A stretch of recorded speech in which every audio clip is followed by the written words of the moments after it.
En France, il est de ces hameaux où il fait particulièrement bon vivre, où tout le monde ou presque se connaît, et qui semble même épargné par les faits divers sordides qui ponctuent parfois tristement l'actualité. C'est notamment le cas de Gré, une toute petite ville de Haute-Saône de 5000 habitants où la vie s'écoule paisiblement. Ce samedi 28 octobre 2017 commence d'ailleurs comme n'importe quel autre jour pour ses habitants, qui ne se doutent pas un seul instant que dans quelques heures, leur commune, dont personne ne parle jamais, va être envahie de journalistes et faire la une des médias pendant de très longs mois. Il est 12h15 ce 28 octobre, lorsque deux hommes poussent les portes de la gendarmerie de Gré. L'un d'eux, bouleversé, entre deux sanglots, explique au policier qui le reçoit que sa femme est partie faire son jogging matinal à 9h et qu'elle n'est jamais revenue. Il lui indique même l'itinéraire qu'elle était censée suivre. L'homme de 33 ans est soutenu dans cette douloureuse démarche par son beau-frère, Grégory, lui aussi très inquiet. Ce mari dévoré par l'angoisse, venu déclarer la disparition de sa femme Alexia, c'est Jonathan Daval. Et personne ne se doute encore de l'ampleur des événements choquants qui vont se produire suite à cette première déclaration aux forces de l'ordre.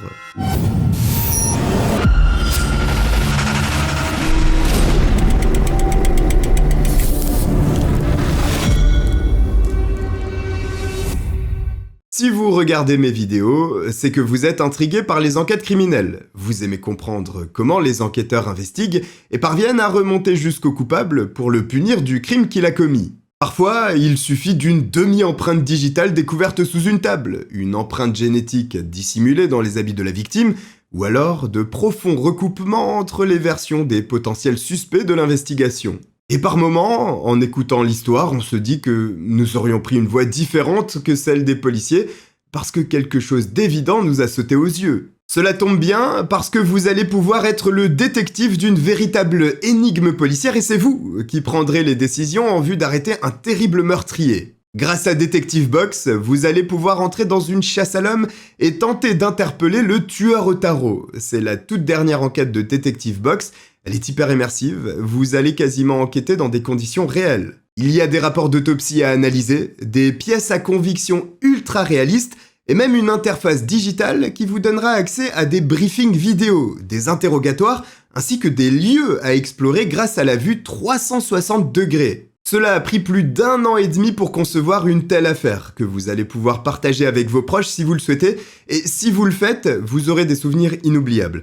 En tout cas, pour moi, c'était un instant absolument incroyable. Cette expérience est profondément interactive, le moindre détail compte et on frôle la réalité avec une enquête qui prend ses inspirations dans les plus célèbres affaires criminelles, comme celle du tueur du Zodiac, celui de Golden State ou encore Ted Bundy. Alors, est-ce que vous êtes prêt à enquêter en passant un bon moment ? C'est le cadeau idéal, original et qui va plaire. En plus, Noël approche et il y a une bonne affaire à saisir puisque la Detective Box bénéficie actuellement de 10% de réduction. Mais attention, mon code promo Cogiteur10 ajoute 10% supplémentaire et la livraison offerte si vous cliquez sur mon lien en description ou en commentaire épinglé. Pour vibrer avec vos proches pendant les fêtes, cliquez sur mon lien et votre Detective Box vous sera livré rapidement en 2 à 3 jours ouvrés. Vous n'aurez plus qu'à la mettre sous le sapin. Alors n'oubliez pas, Cogiteur10 avec le lien en description et premier commentaire épinglé. Bon, maintenant, on range ça et on commence notre histoire. Jonathan et Alexia se rencontrent alors qu'ils sont très jeunes, lors d'un séjour au ski en janvier 2005. Ce sont des amis communs qui les présentent l'un à l'autre. À ce moment-là, Jonathan, qui n'a encore jamais été en couple, a 21 ans, bien qu'il semble en faire beaucoup moins. Alexia, quant à elle, encore lycéenne, en aura bientôt 17. Entre ces deux-là, le coup de foudre est immédiat. Mais Jonathan est trop timide, trop introverti pour tenter quoi que ce soit vis-à-vis de cette jolie blonde qui l'attire tant. C'est donc Alexia qui fait le premier pas en laissant son numéro de téléphone portable au jeune homme à la fin du séjour. À partir de cet instant, Jonathan et Alexia ne se quittent plus d'une semelle. Chacun vit sa première expérience amoureuse, et il faut reconnaître qu'ils semblent s'être bien trouvés. Leur relation est totalement fusionnelle à tel point que Jonathan est si souvent chez les Fouillots, la famille d'Alexia, qu'il vit presque là-bas. Les parents d'Alexia adorent ce garçon gentil et serviable. Les événements s'enchaînent logiquement lorsqu'Alexia quitte le domicile familial afin de poursuivre ses études de psychologie à Besançon. Là-bas, elle prend un petit appartement dans lequel Jonathan et elle s'installent ensemble. C'est parfait pour lui aussi, dans la mesure où il prépare un BTS informatique dans cette même ville. Et cela lui permet de vivre son amour avec Alexia sans être éloigné d'elle. Leur relation est toujours aussi intense et forte. Les deux amoureux passent tout leur temps ensemble. La moindre activité, c'est à deux qu'ils la font, ce qui ravit leur entourage. Les troubles obsessionnels compulsifs que Jonathan avait développés depuis le décès de son père, au jeune âge de 46 ans, ont même disparu. Et il savoure ces moments de bonheur auxquels il ne croyait même pas jusque-là. Il faut dire que ses débuts dans la vie n'ont pas été des plus faciles. Asthmatique et atteint de surdité, Jonathan est un enfant fragile qui grandit dans un foyer très modeste et qui voit son père quitter le domicile familial alors qu'il n'a que 2 ans. Surprotégé par sa mère, il passe toute sa vie à Gray en compagnie de ses 5 frères et sœurs. En 2014, une entreprise d'informatique de Gray lui propose un CDI. C'est une belle opportunité pour lui et pour Alexia qui a toujours été très proche de sa famille. L'occasion de revenir vivre près de ses parents après cette expérience du côté de Besançon. Alexia, quant à elle, rêve d'exercer le noble métier de professeur des écoles, mais manque le concours de peu et décide donc de rejoindre ses parents en travaillant dans le bar PMU familial. Par souci d'économie, le jeune couple s'installe chez les parents d'Alexia, les Fouillot. Malheureusement, la proximité avec son père et sa mère met Alexia mal à l'aise. Elle n'ose pas avoir de rapport sexuel avec son petit ami, alors que son père et sa mère sont dans la pièce d'à côté. Sournoisement, sans qu'il ne soit toutefois encore insurmontable, les premiers problèmes d'ordre intime s'immiscent dans la vie du couple. Pourtant, même s'ils prennent rapidement de plus en plus d'ampleur, l'amour est toujours aussi fort entre Alexia et Jonathan. Le couple se marie le 18 juillet 2015 à la mairie de Gray, puis ils célèbrent leur union lors d'une fête fastueuse dans un château. Quelques mois après, ils ont enfin la possibilité de quitter le domicile des Fouillot grâce à la jolie maison des grands-parents d'Alexia que celle-ci a l'opportunité de racheter, et dans laquelle ils emménagent après quelques travaux. Les problèmes d'ordre sexuel, qui éloignent tout de même indubitablement les deux tourtereaux au fil des années, sont la seule ombre à ce tableau idyllique. Et même 12 ans après leur union, malgré les hauts et les bas, Jonathan est toujours aussi fou amoureux de celle qui lui a fait goûter au bonheur. Il le dit, Alexia représente tout pour lui.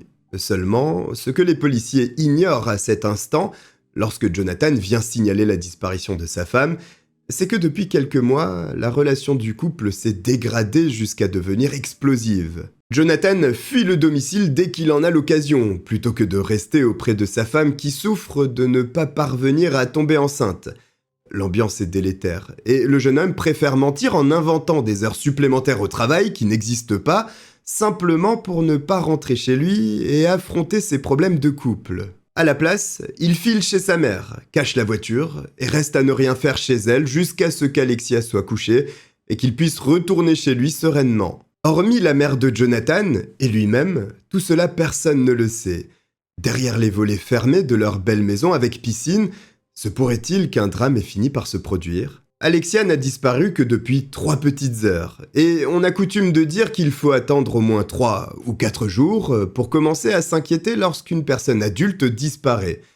C'est vrai, un adulte a bien le droit de claquer la porte et de disparaître des radars du jour au lendemain, si ça lui chante. Pourtant, contrairement à ce que l'on pourrait croire, le policier qui prend note de la déclaration de Jonathan ne se contente pas de le raccompagner vers la sortie. Il saisit que l'affaire semble sérieuse. Fait exceptionnel, suite à cette déclaration de Jonathan Daval, une procédure pour disparition inquiétante est lancée le jour même. Les policiers cherchent alors à en savoir plus afin de mettre toutes les chances de leur côté pour retrouver Alexia au plus vite. En commençant par interroger Jonathan sur la tenue que portait son épouse au moment où elle est partie faire son footing. Jonathan répond d'une voix faible qu'elle portait des baskets rose vif, un short noir, des chaussettes blanches et un gilet à manches longues en laine rouge, par-dessus un t-shirt gris. Sa description est pour le moins précise, et ce n'est d'ailleurs pas la seule chose qui fait tiquer les policiers. En effet, leur regard aguerri s'attarde sur des traces suspectes présentes sur les bras de Jonathan Daval. Des traces qu'il n'essaie pas de dissimuler et qui ressemblent à s'y méprendre à des blessures que l'on pourrait se faire au cours d'une lutte. Outre les nombreuses griffures, les agents remarquent notamment une morsure sur le bras droit de Jonathan, ce qui n'est tout de même pas habituel. Alors, forcément, ils se demandent d'où viennent ces blessures, Et plus précisément, si Jonathan et sa femme n'en seraient pas venus aux mains tous les deux, ce qui donnerait une toute autre tournure à cette affaire, qui n'est encore traitée que comme une disparition. La fameuse question lui est donc posée. Et alors que n'importe qui dont la femme vient de disparaître tenterait de s'expliquer de manière à ne pas entrer dans le viseur des enquêteurs, Jonathan répond avec une transparence qui laisse ces derniers sans voix. Il affirme sans détour que ces marques ont bien été faites par Alexia Daval, sa femme. Elle me tape, elle me donne des claques et elle me pince quand je veux l'amener au lit lorsqu'elle s'endort sur le canapé. Ce sont ses mots. Les policiers sont stupéfaits de ces propos et de la décontraction avec laquelle ils sont tenus. Aurait-il face à eux un homme battu par sa femme ? Ces cas de violence font rarement l'objet d'une plainte, parce que la plupart du temps, malheureusement, les hommes victimes de violences conjugales ont bien trop honte pour en parler à qui que ce soit. Pour autant, les policiers savent qu'ils existent, et cela expliquerait peut-être pourquoi Jonathan ne cherche aucunement à dissimuler ses blessures. Pour expliquer le comportement de sa femme, Jonathan va spontanément plus loin dans l'explication qu'il donne aux policiers. Selon lui, c'est le traitement que prendrait Alexia pour traiter son infertilité qui lui donnerait ces accès de violence, ces crises incontrôlées dont il serait victime. L'explication semble cohérente. Des effets secondaires de la sorte sont connus pour de nombreux médicaments, même si cela reste à vérifier. Car si ces traces ont effectivement été causées par Alexia, cela n'ouvre que deux voies d'après les enquêteurs. Soit Jonathan est un homme battu comme il le prétend, soit il y a eu une lutte récente entre les deux conjoints, ce qui, bien évidemment, changerait l'angle de l'investigation. On demande donc logiquement à Jonathan de raconter plus en détail ce qu'il s'est passé de la veille au soir jusqu'au moment où Alexia a été faire son jogging qui a eu lieu, selon lui, à 9h du matin ce samedi.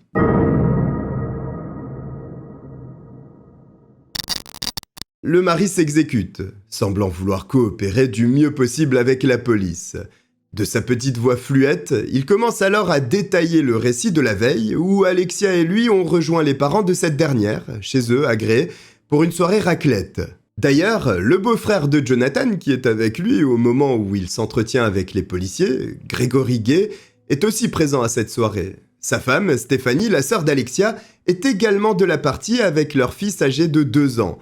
Toute la petite famille dîne dans la bonne humeur. Ils ont l'habitude de passer régulièrement ce genre de moments ensemble et l'ambiance est conviviale. Jonathan explique qu'Alexia et lui ne sont pas rentrés très tard, sur le coup des 22h30. Les souvenirs de la veille sont encore très frais dans sa mémoire. L'exercice n'est donc pas très compliqué.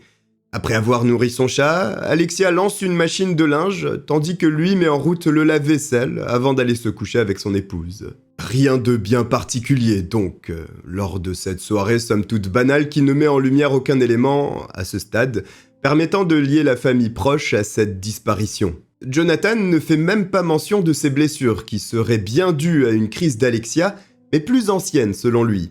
Même si au vu des traces qu'ils ont directement sous les yeux, les gendarmes qui l'auditionnent ont un peu de mal à le croire qu'elle soit si vieille. Des soupçons naissent dans l'esprit des enquêteurs. Quelque chose sonne faux dans toute cette histoire.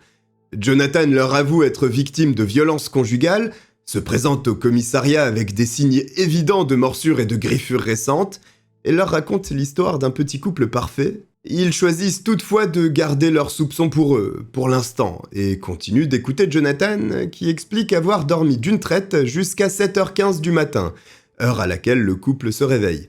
Minute par minute, Jonathan relate les faits du matin sous le regard attentif des gendarmes. Alexia et lui prennent leur petit déjeuner ensemble. Pour elle, qui cherche par tous les moyens à perdre du poids, il est assez frugal. Ce sera une petite salade de fruits. D'ailleurs, lors de la soirée raclette de la veille, elle n'avait mangé qu'une salade. Jonathan, lui, prend un bol de céréales. Mais cela ne les empêche pas, toujours selon Jonathan, de partager ce repas en amoureux devant quelques épisodes d'une série qu'ils ont l'habitude de regarder ensemble. Après quoi, Alexia file dans la salle de bain pour faire un brin de toilette avant de s'habiller en tenue de sport. À 9h du matin, elle embrasse Jonathan et quitte la maison pour commencer son footing matinal. Jonathan précise aux policiers qu'en temps normal, elle ne part jamais plus de 45 minutes. Et Jonathan confie qu'il commence à s'inquiéter du retour d'Alexia à 9h50 seulement, soit moins d'1 heure après son départ.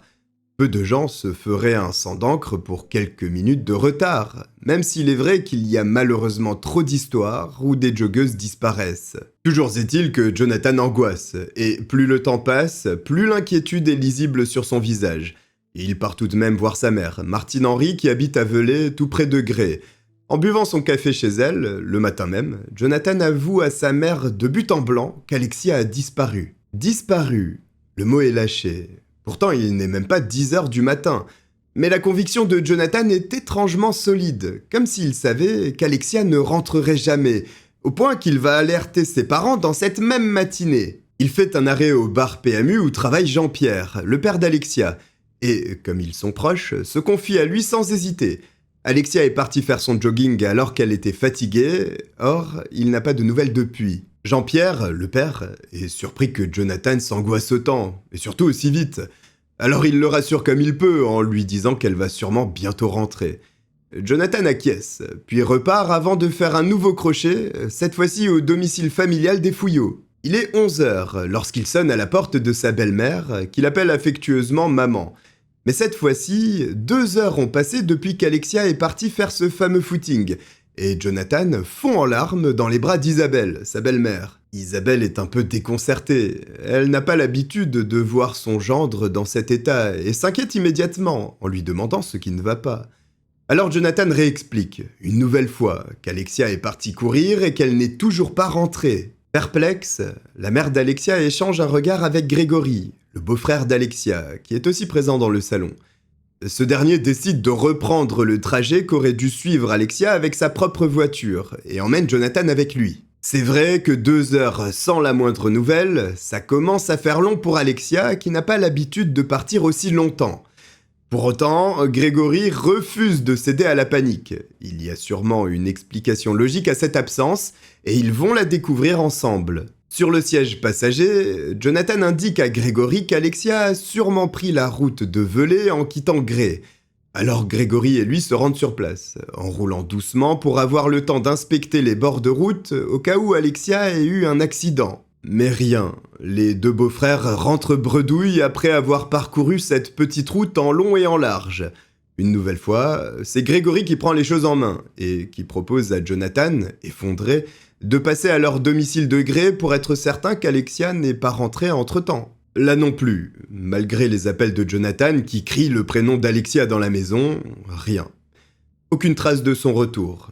L'hôpital de Gré, dans lequel ils se rendent en dernier recours, n'a enregistré aucune admission qui corresponde à Alexia. C'est l'impasse pour les deux hommes, qui n'ont donc plus le choix, et se retrouvent ainsi au poste de police en espérant y recevoir de l'aide pour retrouver Alexia. Le récit de Jonathan est plutôt cohérent pour les enquêteurs, même s'ils trouvent qu'il s'est bien vite inquiété.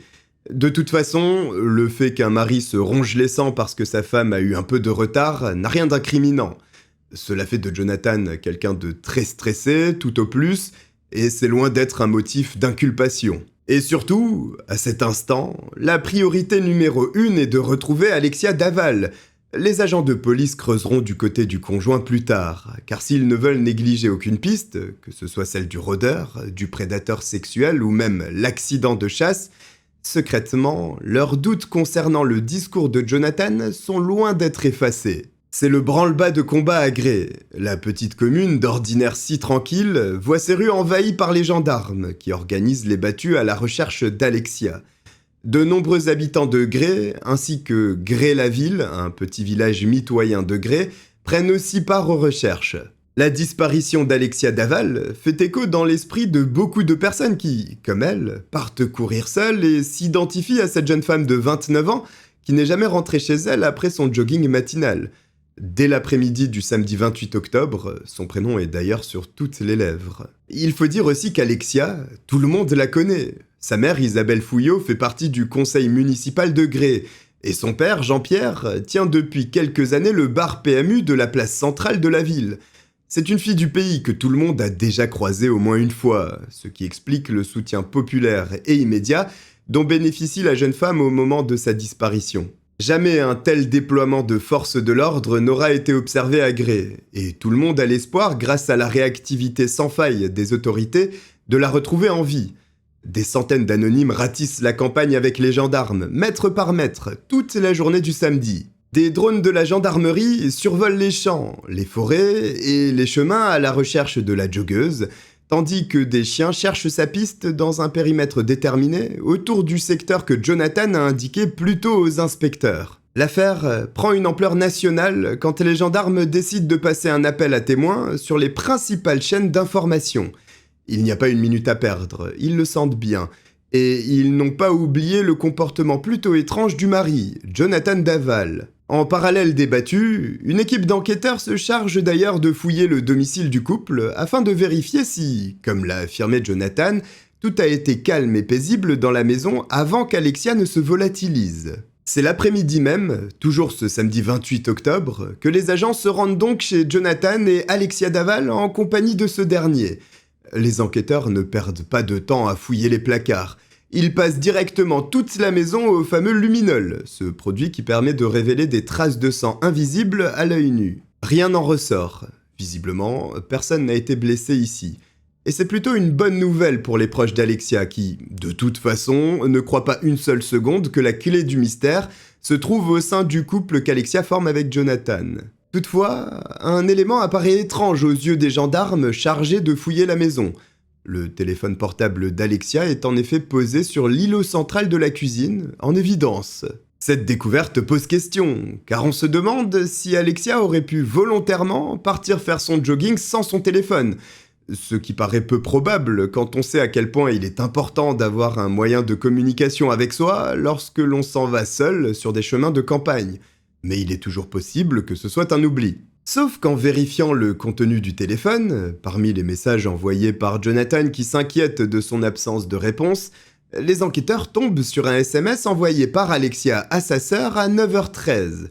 Elle l'informe qu'elle est partie courir et qu'elle passera peut-être chez elle si elle en a le courage. Jonathan a toujours été très précis lorsqu'il racontait les faits s'étant déroulés dans la matinée, et il a bien affirmé aux enquêteurs qu'Alexia était partie à 9h du matin. Or, si elle n'a pas son téléphone avec elle en quittant la maison, qui a bien pu envoyer ce message à sa sœur 13 minutes plus tard? Les enquêteurs acquièrent l'intime conviction que Jonathan ne leur a pas dit toute la vérité, ce qui va les conduire à lui demander des explications. Alors qu'à 18h, ce soir-là, les battus s'achèvent sans qu'on ait retrouvé la moindre trace de la jeune femme, Jonathan Daval admet spontanément qu'il n'a pas été tout à fait honnête et que la soirée de la veille n'a peut-être finalement pas été aussi calme qu'il l'a affirmé. Il précise que lorsqu'ils sont rentrés de leur soirée raclette à 22h30, Alexia a exigé d'avoir un rapport sexuel avec lui. Jonathan s'exprime à nouveau sur ce désir d'enfant inassouvi qui semblait ronger Alexia et qui était le seul point noir dans leur couple si heureux au quotidien. Alexia et lui s'aiment inconditionnellement, il l'affirme, mais ce désir d'enfant a engendré un blocage sexuel à son niveau, et depuis quelques mois maintenant, les tensions se font de plus en plus ressentir au quotidien. Sur le plan intime, Alexia et Jonathan ne sont plus du tout sur la même longueur d'onde. Il admet d'ailleurs que depuis 1 an, il souffre de troubles de l'érection, une pathologie qui peut s'avérer réellement problématique au sein d'un couple.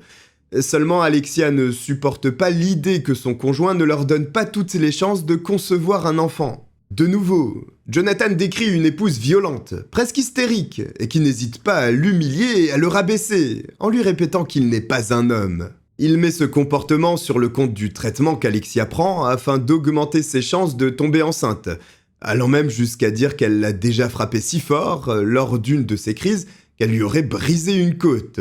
Jonathan charge Alexia de faits gravissimes, sans que cette dernière ne soit présente pour se défendre. En revanche, quand on lui demande s'il lui arrivait de réagir violemment à ce genre de crise, il répond par la négative, et nie catégoriquement. Les enquêteurs vont chercher à confirmer ou infirmer cette situation de violence conjugale à l'aide du médecin traitant d'Alexia, d'experts ainsi que la famille et des amis que côtoyait régulièrement le couple. Mais personne, en plus de 10 ans, n'a jamais vu Alexia dans ces états de crise.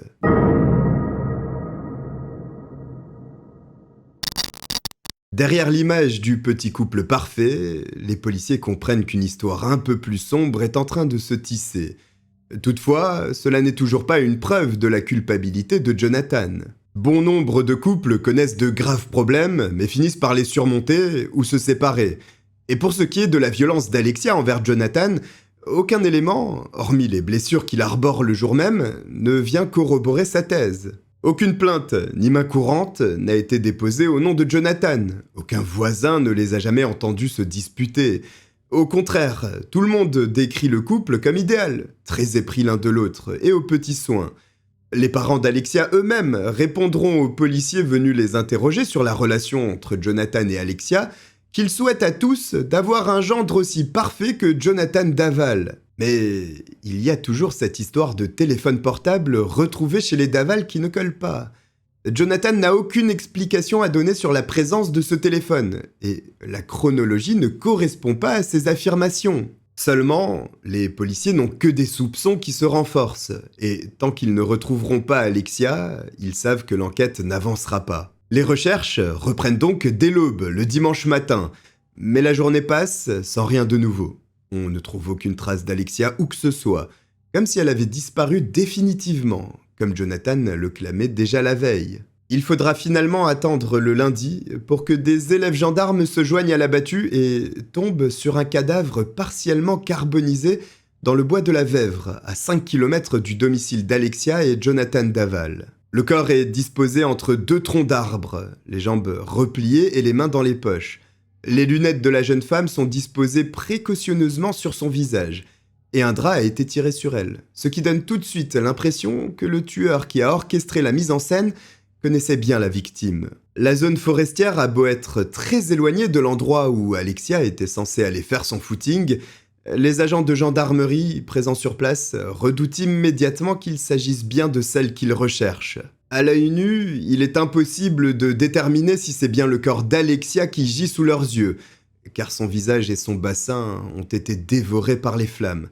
Mais la jeune femme porte bien les vêtements signalés par Jonathan plus tôt, et notamment les baskets roses fluo, facilement reconnaissables. Évidemment, il ne faut pas tirer de conclusions trop hâtives et attendre le retour des techniciens en identification criminelle, mais cette information sera rapidement confirmée.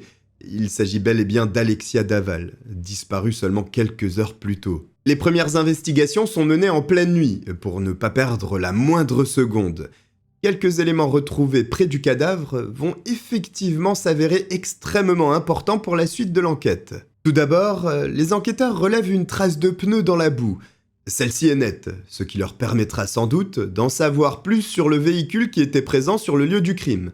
Mais plus intriguant, ils mettent aussi la main sur un capuchon en plastique blanc sous le corps. Sans doute appartient-il à la bombe aérosol qui a permis d'incendier le cadavre. Malgré l'horreur et la tristesse de la découverte, c'est un coup de chance inestimable pour les enquêteurs d'avoir retrouvé le corps d'Alexia, car sans corps, pas de crime. De plus, ces indices leur permettent de rayer le meurtre perpétré par un rôdeur de leur liste. En effet, toute cette mise en scène révèle que le crime a été préparé avec ces éléments prévus pour la crémation et le camouflage du corps. Les enquêteurs voient mal un rôdeur se promener sur les chemins forestiers avec un drap et une bombe d'aérosol dans la poche. En ce qui concerne les causes de la mort, le médecin légiste est clair, et son rapport oriente un peu plus l'enquête. Alexia n'a pas été percutée par une voiture. Elle est morte avant, asphyxiée par strangulation, et la crémation a eu lieu post-mortem. Il est clair également qu'elle s'est battue avec son agresseur, comme le démontrent les marques défensives présentes sur son corps, ainsi que la multitude de coups qu'elle a reçus au visage.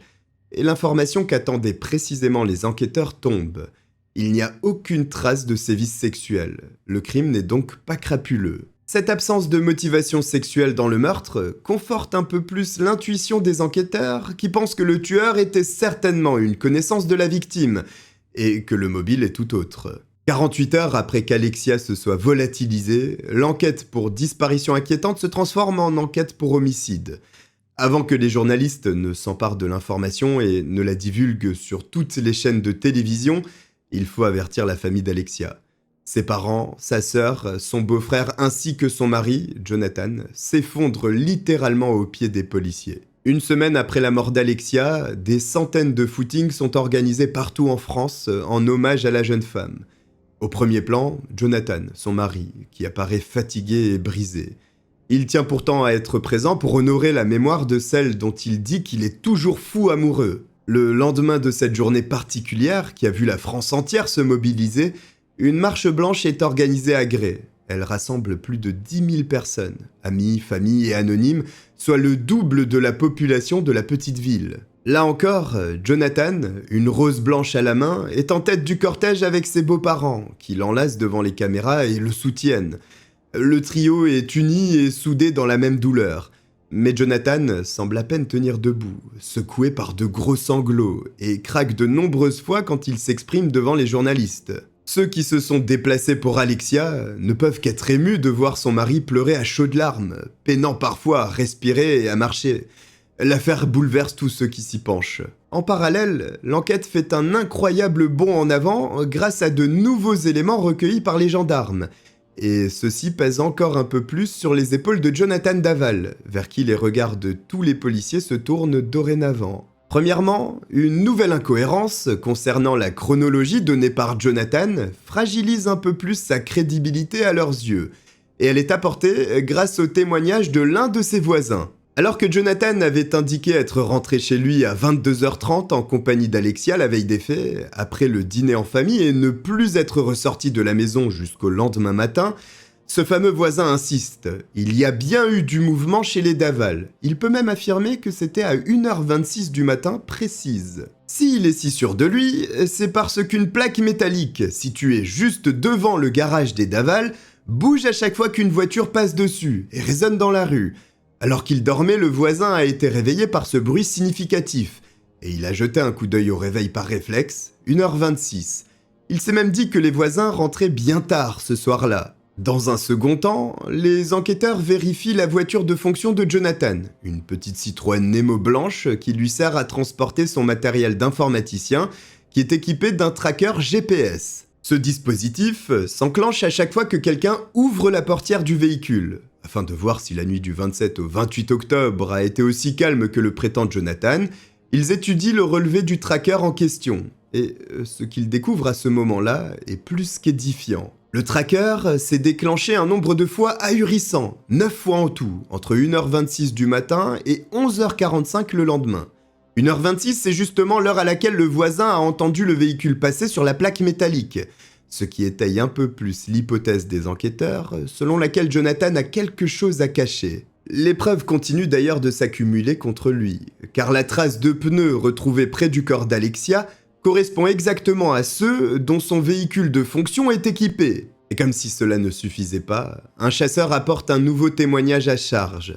Il affirme que le matin du 28 octobre, le jour de la disparition d'Alexia, vers 9h30, il a remarqué une petite camionnette blanche, correspondant trait pour trait à celle de Jonathan, garée le long du bois de la Vèvre, à environ 15 mètres de la découverte du corps d'Alexia. Certes, il y a des chances pour que ce chasseur, ce jour-là, ait aperçu le véhicule du tueur, mais il existe des milliers de camionnettes blanches, et même s'il est certain de ce qu'il a vu, ce n'est pas suffisant pour affirmer avec certitude que c'est celle de Jonathan.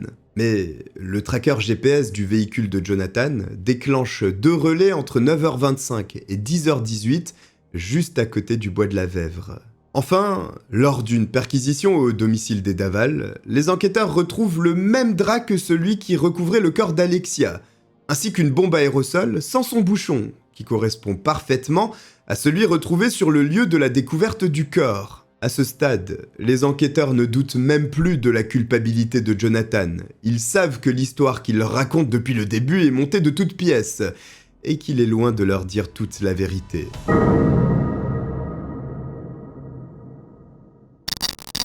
Mi-novembre, soit environ 15 jours après la découverte du corps sans vie d'Alexia, un nouveau rapport du médecin légiste arrive entre les mains des gendarmes chargés de l'affaire. Il s'agit du bol alimentaire d'Alexia, c'est-à-dire les aliments que contenait son estomac au moment de sa mort. Celui-ci ne contient pas de fruits, comme on aurait pu le supposer si elle avait effectivement pris un petit déjeuner le matin du 28 octobre, comme l'a annoncé son mari lors de sa déposition. Au lieu de cela, ce sont des feuilles de salade non digérées que retrouve le médecin légiste. Salade qu'elle a mangée le vendredi soir pendant la soirée raclette, ce qui prouve qu'Alexia est décédée peu de temps après ce repas, et non le samedi matin. Elle n'a jamais pris ce petit déjeuner avec Jonathan, son mari, qui devient le suspect numéro 1 dans le meurtre de la jeune femme. Jonathan Daval est placé en garde à vue le 29 janvier 2018, aux grandes dames des parents d'Alexia qui hurlent à l'injustice sous l'omniprésence des journalistes.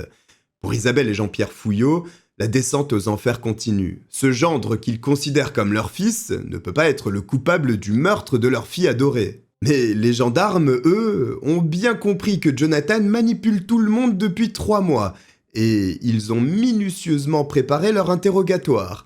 Les incohérences flagrantes et les indices accablants récoltés depuis le début de l'enquête sont mis sous le nez de Jonathan, qui persiste pourtant à nier les faits. Les gendarmes changent donc de stratégie et tentent une nouvelle approche à chaque audition. 5 en tout, au bout desquels même ses avocats encouragent Jonathan à se montrer honnête. Au bout de cette 5e audition, le principal suspect prend spontanément la parole face aux gendarmes et prononce ces quelques mots terribles. « Voilà, c'est moi. » Jonathan Daval, le mari en larmes face aux caméras de la presse française quelques mois plus tôt, vient d'avouer le meurtre d'Alexia. Et ses aveux ébranlent non seulement la petite ville de Grès, mais aussi la France tout entière. Selon Jonathan, qui refuse de rentrer dans les détails en expliquant par exemple les coups qu'Alexia a reçus ou bien la crémation, justifie son geste par une tension omniprésente dans le couple, mais aussi par le fait qu'Alexia avait une personnalité écrasante, et que lors d'une de ces crises, il a tenté, comme à son habitude, de la maîtriser en la serrant fort contre lui, sur le lit de leur chambre conjugale. C'est alors qu'il l'aurait étouffée, sans s'en rendre compte. Il reconnaît aussi avoir placé le corps de sa femme à l'arrière de son véhicule de fonction avant de le déposer dans le bois de la Vèvre au matin du samedi 28 octobre. En revanche, il nie farouchement l'avoir incendié. Si l'on en croit ses propos, il s'agirait donc d'un accident, et l'élément intentionnel de ce crime serait inexistant. Dans ce cas-là, comment expliquer ces coups violents qu'Alexia a reçus au visage ? Les marques d'abrasion dans son dos que l'on retrouve aussi au moment de l'autopsie, et le cadavre calciné. En outre, la question d'un complice se pose, car lorsque l'on observe Jonathan, on voit un homme frêle, les épaules voûtées et d'une corpulence si faible que l'on se demande s'il a pu mettre et sortir seul le cadavre de sa femme dans la Citroën. Avant que les enquêteurs ne trouvent les réponses à ces questions, Jonathan, qui est en détention provisoire à la prison de Dijon depuis sa mise en examen, écrit un courrier au magistrat chargé de l'instruction de son dossier. Il affirme qu'il a des révélations à faire. Entendu par le juge, Jonathan lâche la bombe et revient sur ses aveux. En fait, ce n'est pas lui le coupable. Il n'a pas tué Alexia, mais il connaît le nom de l'assassin. Et il s'agirait de Grégory Gay, le beau-frère d'Alexia. Jonathan se serait livré pour le protéger au nom d'un pacte de sang conclu avec toute la famille d'Alexia. Le rebondissement est incroyable. Peut-être même insensé. Mais le juge écoute attentivement les nouvelles déclarations de Jonathan. Tout se serait joué lors de la fameuse soirée raclette, point de départ de cette sordide histoire. Selon Jonathan Daval, ce soir-là, toute la petite famille fête les 2 ans du fils de Grégory et Stéphanie, la sœur d'Alexia. Le dîner se passe bien, les discussions sont joyeuses et légères. Mais toujours selon Jonathan, en fin de soirée, Alexia aurait été prise d'une nouvelle crise d'hystérie. Le jeune homme tire alors Alexia par le bras et l'emmène dans la salle de bain pour essayer de la calmer à l'écart de sa famille, comme il a l'habitude de le faire. Mais brusquement, Alexia s'en prend à sa sœur, bousculant son neveu de 2 ans dans la foulée. Grégory, le mari de Stéphanie, réagit à cette invective brutale et prend la place de Jonathan dans la salle de bain. Ce dernier quitte alors la pièce, laissant Alexia seule avec son beau-frère le temps qu'il s'explique et que la tension redescende. Étrange, quand on sait que l'un des 2 individus n'est pas dans son état normal et que l'autre vient de réagir sous le coup de la colère. N'importe qui aurait plutôt choisi de rester pour calmer le jeu, ou au moins surveiller que chacun réussisse à se contrôler. Mais ce n'est pas ce que choisit de faire Jonathan, qui referme la porte derrière lui. Il entend des cris, des coups, signe que la situation ne s'apaise pas le moins du monde. Et puis, ce qu'il décrit comme un grand silence, le poussant lui, ainsi que tout le reste de la famille, à entrer à nouveau dans la salle de bain, ne pouvant que constater le décès d'Alexia, étranglée par son beau-frère. Afin de protéger Grégory et Stéphanie, parents d'un enfant en bas âge, la famille conclut un terrible accord, qui consiste à garder le silence et se débarrasser du corps d'Alexia. Pour qu'il puisse tout de même affronter la perte tragique et brutale de sa femme sans être seul, la famille convient que Stéphanie ferait bien de passer la nuit chez Jonathan. Le corps d'Alexia est ainsi chargé dans la camionnette de Jean-Pierre, qui rentre le véhicule dans le garage de Jonathan pour décharger discrètement le corps de sa propre fille. Ainsi, au lieu de s'en débarrasser tout de suite, il laisse le cadavre d'Alexia passer la nuit chez Jonathan, ce dernier étant censé déposer le corps sans vie de sa femme dans le bois de la Vèvre le lendemain matin. Tout le monde se met d'accord pour rhabiller Alexia avec ses vêtements de sport. Le but, faire croire à un crime de rôdeur lors d'une sortie pour courir. Mais Jonathan va plus loin, puisqu'il se serait senti contraint de se dénoncer pour être sûr que Grégory ne soit jamais inquiété de ce meurtre. D'ailleurs, c'est sûrement Grégory qui a essayé de mettre le feu au corps d'Alexia pour effacer toute trace de son ADN. Jonathan n'est donc que la victime un peu naïve d'un complot qui s'est retourné contre lui, simplement parce qu'il a voulu respecter sa parole et protéger un père de famille. Le juge est choqué par cette révélation ubuesque, mais toujours moins que les fouillots et les gays qui sont convoqués le 4 juillet 2018 dans le bureau du magistrat, qui les informe de cette nouvelle version délivrée par Jonathan. Pour la famille d'Alexia, qui vient de traverser des mois d'horreur et de douleur, il est tout bonnement impensable que Jonathan les ait chargés en ces termes. Calmes et dignes comme depuis le début de l'affaire, ils enragent pourtant intérieurement.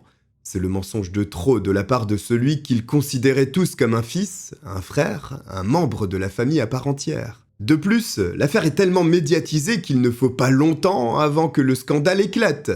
Grégory, accusé du meurtre de sa belle-sœur, se retrouve à son tour au cœur de ce tourbillon médiatique complètement fou. Les conséquences sont lourdes pour sa famille et lui, car certains commencent à croire à sa culpabilité, et sa photo est relayée malgré lui. Les rumeurs enflent autour de la famille d'Alexia, alimentées par les journaux à scandale qui vivent l'affaire Daval comme un véritable feuilleton judiciaire. Heureusement, une enquête des gendarmes démontre très vite que les accusations de Jonathan ne tiennent pas la route.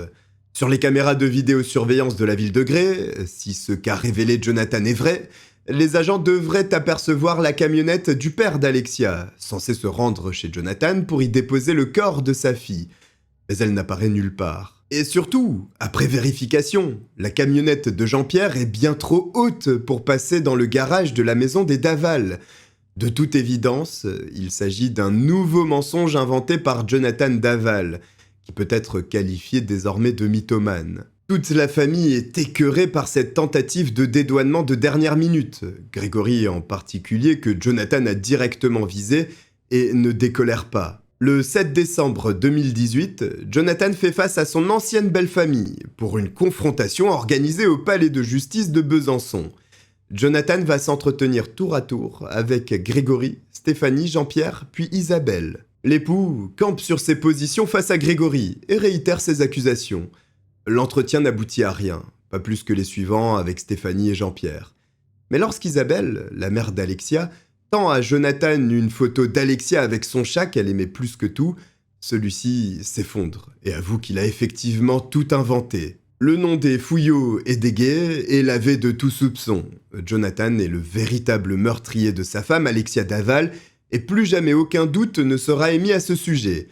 Mais il reste toujours un certain nombre de questions sans réponse à cette affaire.